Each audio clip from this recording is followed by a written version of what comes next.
welcome back to my YouTube channel, and in this video I'm going to be telling you a story of how my labor went.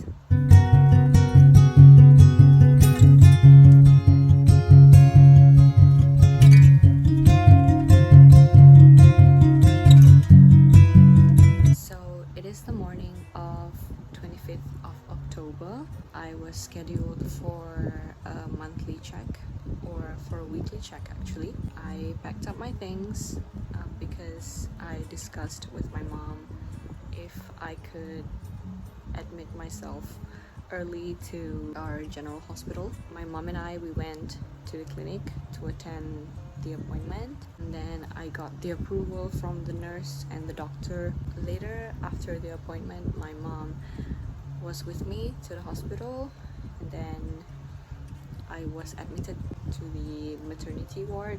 I requested for the admission into the ward early because my estimated due date was set to be on the 26th of October, and also because I had GDM, or diabetes for pregnant mothers.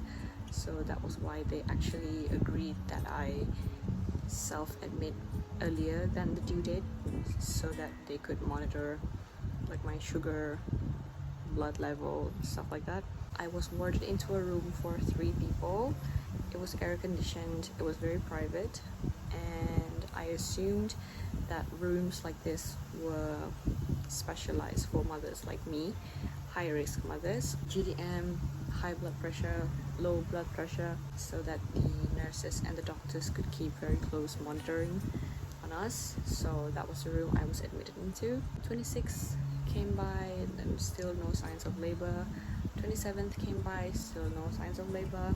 On the 28th morning, I was woken up by the nurse who was on duty because they needed to check my blood pressure and the baby's heartbeat through a fetal Doppler. As soon as the checks finished, I had my first contraction, which I didn't know at first were contractions. Right after I felt the contraction, a doctor came in to actually check on the lady who was next to me. I asked her, "I'm feeling pain right now, I think it's contraction." That's what I asked her. So she put on her gloves and then she checked my dilation. She said I was already at 8 centimeters. So they immediately prepared the bed. The nurses helped me pack my stuff. They rolled me into the labor room. At this point, I couldn't get myself even to sit up straight. So I was just lying down, and thankfully it was like the first case in the morning. I immediately got a room, and my room was like at the end of the hallway. I had a costume change, and then they put on me, I think it was a CTG machine to monitor the baby's heartbeat. And as my contractions kept going, I was restless. I couldn't stay calm through the contractions, so the baby's heartbeat actually dropped and wasn't improving. And then because that was the situation, doctors came rushing into my room. I was told a few things that could happen if the baby's heart rate wasn't improving. I could go into emergency Caesar, I could be assisted with vacuum or forceps to help me push to get her out. They would definitely try the normal delivery first, and if that doesn't work, and then they would go for the emergency Caesar. Every time contraction happened, they would check my dilation. Finally, when I was at 6 centimeters, they inserted something that felt like a long balloon. You know, the balloons that clowns use to make different shapes. It felt something like that. I didn't see, but it felt something like that. They inflated the balloon to help manually break my water. So when I felt the balloon inflated, I also felt water gushing out from down there. They did that twice, and then I think after they were sure that my water was out, all of my water was out, they checked my dilation again, and I think at this point I was already 7. They told me that I could try to push now, so when my contraction comes, I could try to push. So it was after that check I got my contraction. I kind of asked them, can I push now? I think I'm feeling contractions. So I had my midwife on my left and I had a doctor on my right. So they both held my hands. I had to put both my legs on something that could help me open my legs wider, and then I started my first push. My first push, she crowned, and then my contraction stopped. My second contraction came, I pushed again, and then this time her head was already out, and then my contraction stopped. I paused. I could actually feel her head in between my legs already, and then by the third push her head was out, and then it was already easy for them to pull her and put her on my chest. When she was on my chest, that was when she peed immediately, and then they had to pull the placenta out. It was after they pulled the placenta, they kind of pressed my stomach to make more blood come out. I think it was after this that they stitched the way that they had to snip to give more room for her to come out, which I didn't even realize they did that. Probably because I was so hungry. I was blur because it was so early in the morning. I had to push a baby out. I was so hungry. I'm so lost that I didn't even feel the pain.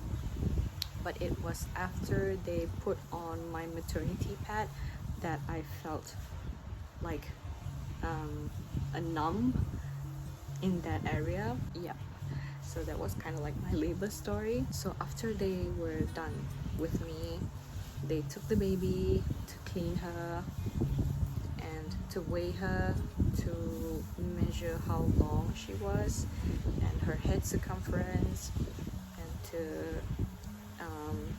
give her a few first shots that she needed. I think it was HEPA first dose and a BCG, because there's a mark on her left upper arm, and it was around 9:30 when she was brought back to me. I had a friend come and visit me at the labor ward, so she was the one who helped me lift her up from her bed to put her in my arms, because I just couldn't move from where I was in the labor room. I couldn't figure out a correct way to move without dropping everything that's on me, which I'm very scared of. By this time, I think my mom and my sister have arrived, but they couldn't get in to see me because I was still in the labor room. No visitors were allowed. They could only visit during visiting hours and if we're already in the ward, but unfortunately it was when the visiting hours had ended that we got a bed in the ward, so they couldn't see the baby first, but then I was allowed to step out of the hospital to see my mom and my sister. I discharged the next day, but Debbie stayed because she had minor jaundice. She stayed for just one night, and then the next day she was discharged, which I was so relieved that she didn't have to be warded for so long, or else I just couldn't sleep nights without her. Childbirth was beautiful. I didn't expect that after I had her out that I really forgot about how painful the contraction was. I couldn't even begin to describe how the contraction pain was. The pain of pushing her out was like, I couldn't even begin to describe how all that felt. Yep, she was out, she was healthy, nothing was wrong with her except for the minor jaundice, which is pretty much gone now, and I was okay. There's nothing wrong with me, nothing wrong with her, so all is fine. I think she's 1 month and 20 days today. We're happy, we're healthy, we're doing good, and I hope it stays that way until she grows. I just can't wait until she can really talk and run and walk. She's doing a lot of baby gurgles, baby talks. She's laughing a lot, she's smiling a lot, she's joining a lot of our conversations. She's currently sleeping in my arms. Just fed her, just had a playtime with her, so it's her nap time now. So yeah, thank you so much for tuning into this video. Thank you all for the good words and the prayers. We appreciate all of them, and I hope you continue to do so, sending good words and prayers to us. And Thank you so much. I'll see you in my next video. Bye.